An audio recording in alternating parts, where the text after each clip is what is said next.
Social media, magazines and shop windows bombard people daily with things to buy, and British consumers are buying more clothes and shoes than ever before. Online shopping means it is easy for customers to buy without thinking, while major brands offer such cheap clothes that they can be treated like disposable items, worn 2 or 3 times and then thrown away. In Britain, the average person spends more than £1,000 on new clothes a year, which is around 4% of their income. That might not sound like much, but that figure hides 2 far more worrying trends for society and for the environment. First, a lot of that consumer spending is via credit cards. British people currently owe approximately £670 per adult to credit card companies. That's 66% of the average wardrobe budget. Also, not only are people spending money they don't have, they're using it to buy things they don't need. Britain throws away 300,000 tons of clothing a year, most of which goes into landfill sites. People might not realize they are part of the disposable clothing problem because they donate their unwanted clothes to charities. But charity shops can't sell all those unwanted clothes. Fast fashion goes out of fashion as quickly as it came in and is often too poor quality to recycle. People don't want to buy it secondhand. Huge quantities end up being thrown away, and a lot of clothes that charities can't sell are sent abroad, causing even more economic and environmental problems. However, a different trend is springing up in opposition to consumerism, the buy nothing trend. The idea originated in Canada in the early 1990s, and then moved to the US, where it became a rejection of the overspending and overconsumption of Black Friday and Cyber Monday during Thanksgiving weekend. On Buy Nothing Day, people organize various types of protests and cut up their credit cards. Throughout the year, Buy Nothing groups organize the exchange and repair of items they already own. The trend has now reached influencers on social media who usually share posts of clothing and makeup that they recommend for people to buy. Some YouTube stars now encourage their viewers not to buy anything at all for periods as long as a year. 2 friends in Canada spent a year working towards buying only food. For the first 3 months they learned how to live without buying electrical goods, clothes, or things for the house. For the next stage, they gave up services, for example haircuts, eating out at restaurants, or buying petrol for their cars. In 1 year, they'd saved $55,000. The changes they made meant 2 fewer cars on the roads, a reduction in plastic and paper packaging, and a positive impact on the environment from all the energy saved. If everyone followed a similar plan, the results would be impressive. But even if you can't manage a full year without going shopping, you can participate in the anti-consumerist movement by refusing to buy things you don't need. Buy Nothing groups send a clear message to companies that people are no longer willing to accept the environmental and human cost of overconsumption.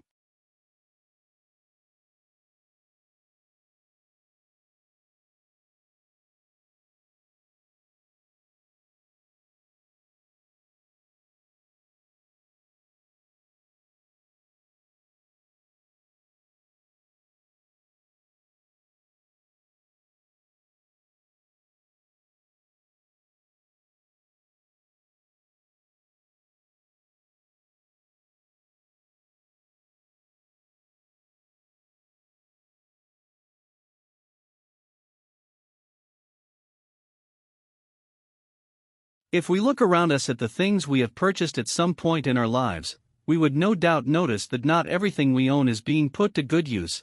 The thick woolen coat which we thought looked trendy despite the fact that we live in a tropical country, the smartphone that got put away when we bought ourselves the newest model, the car that only gets used at the weekends, or even the guest room in our house that somehow got turned into a storeroom. Those underutilized items may seem useless to some, but could be an asset to others.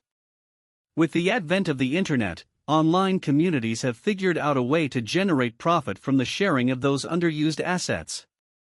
Using websites and social media groups that facilitate the buying and selling of second-hand goods, it is now easier than ever for peer-to-peer sharing activities to take place. And this is known as the sharing economy. These democratized online platforms are providing a chance for people to make a quick buck or two. To give an example, Busy parents previously might not have bothered with setting up a stall at the local market or car boot sale to sell their children's old equipment, but with online marketplaces, parents are now able to sell on those hardly worn baby clothes that their children have outgrown and the expensive pushchairs and baby equipment they have invested in, so as to put some cash back into their pockets. Businesses have also caught on to the profitability of the sharing economy and are seeking to gain from making use of those underutilized resources. A business model that has rapidly risen in popularity sees companies providing an online platform that puts customers in contact with those who can provide a particular product or service. Companies like Airbnb act as a middleman for people to cash in on their unused rooms in houses and let them out as lucrative accommodation. Another example is Uber, which encourages people to use their own personal cars as taxis to make some extra cash in their free time. This move towards a sharing economy is not without criticisms. Unlike businesses, unregulated individuals do not have to follow certain regulations, and this can lead to poorer and inconsistent quality of goods and services, and a higher risk of fraud. Nevertheless, in the consumerist society we live in today, the increased opportunities to sell on our unwanted and underused goods can lead to a lesser impact on our environment.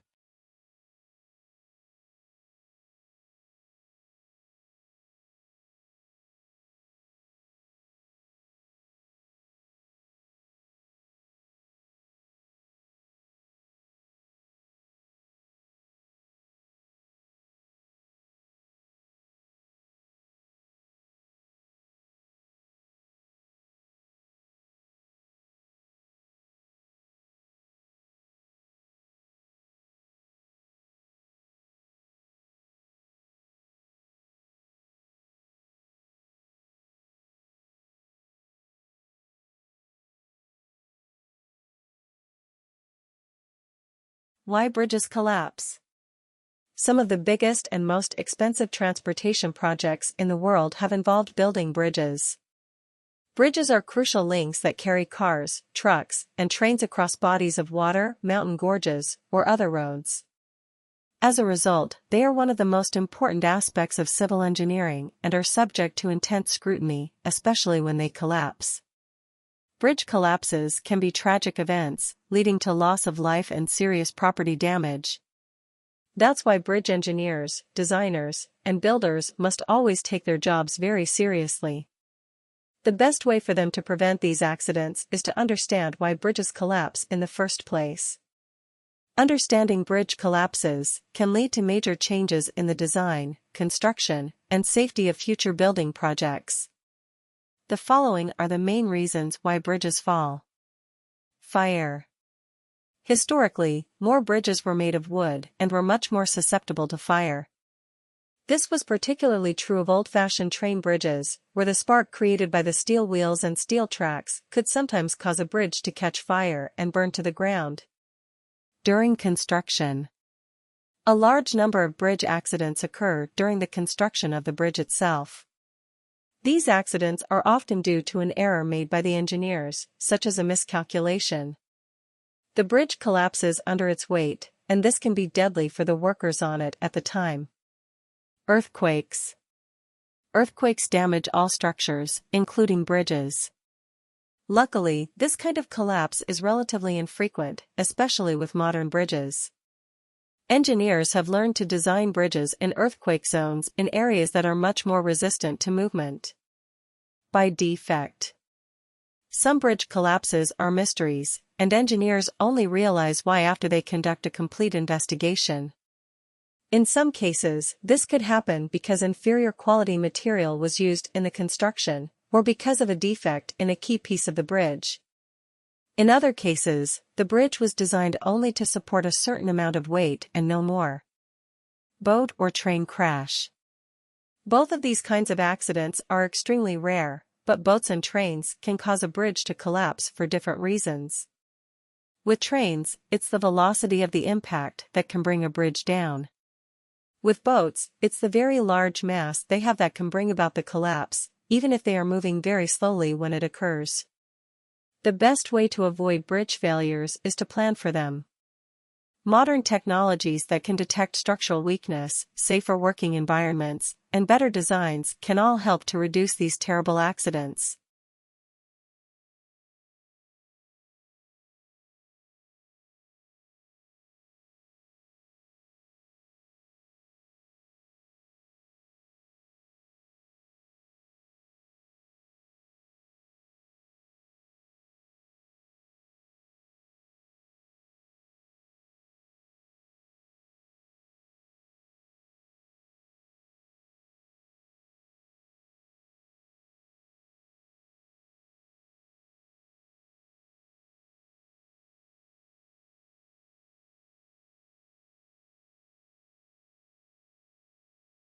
Sam squinted against the sun at the distant dust trail raked up by the car on its way up to the big house.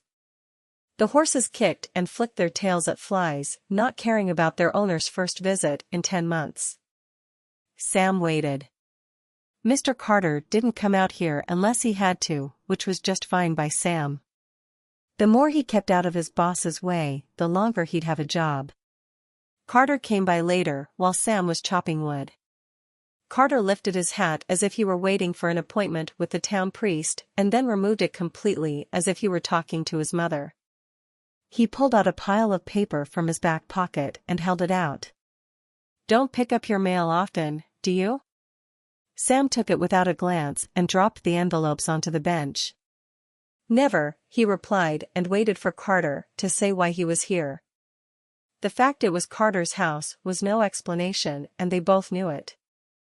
Carter twisted his hat round and round, licking his lips and clearing his throat. "Nice work fixing those fences," he said finally. "I'll be back to the beginning soon," Sam said. It wasn't a complaint.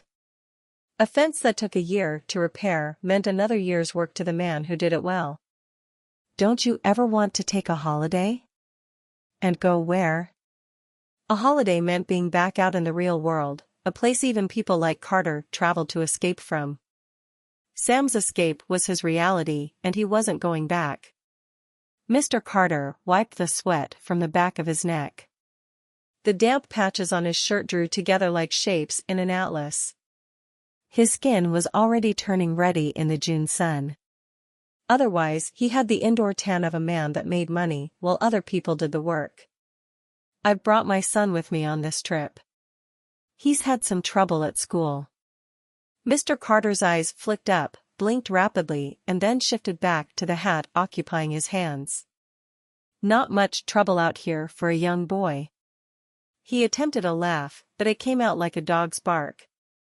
The two men looked towards the northern end of the property. It stretched as far as the eye could see. Even the fences were barely visible from where they stood. However bored and rebellious a teenage boy might get, it wasn't possible to escape on foot. Sam looked at the biggest of the horses, kicking at the ground with its heavy hooves.